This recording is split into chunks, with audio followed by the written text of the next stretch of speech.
জীবনে প্রথমবার রাত ১২টার সময় এতগুলো কেক কাটলাম আর আমাকে দেখেই বুঝতে পারছো আমি কতটা খুশি হয়েছি। হঠাৎ রাত ১:৩০টায় কল আসে, তাড়াতাড়ি দরজাটা খোল, আমি আসছি। আমি তো পুরোই অবাক, ব্যাপারটা কি হলো। তারপর দেখলাম সত্যি সত্যি আমাকে কেক কাটাবে বলে একটা সুন্দর কেক আর ক্যান্ডেলস নিয়ে অরিজিৎ হাজির।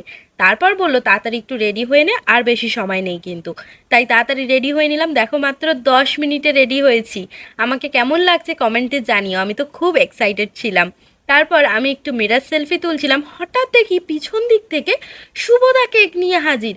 আমি তো পুরোই অবাক যে এটা কি হচ্ছে। আর সত্যি সত্যি আমি কোনোদিনও এরকম রাত ১২টার সময় কেক কাটিনি বা কোনো সারপ্রাইজই পাইনি। আর আমি যখন পাচ্ছি পরপর এতগুলো পাবো ভাবিনি। এখানে দেখো একটা টুল নিয়ে শুভদার মাথায় রেখে বলছিলাম তোমাকে তো পুরো মহারাজা লাগছে। তারপর ওরা দুজন মিলে খুব সুন্দর করে জায়গাটাকে সাজালো, কিছু চকলেটসও কিনে নিয়ে এসেছিলো আমার জন্য। আমুলের ফ্রুট অ্যান্ড নাট ডার্ক চকলেটটা আমার অলওয়েজ ফেভারিট। সব রেডি করার পর কেকের সাথে ছবি তুলছিলাম আর কিছু ভিডিওও বানিয়ে নিলাম। তারপর মাকে ঘুম থেকে তুলে এনে কেক কাটলাম। আমি তো এতটা খুশি ছিলাম কি বলবো।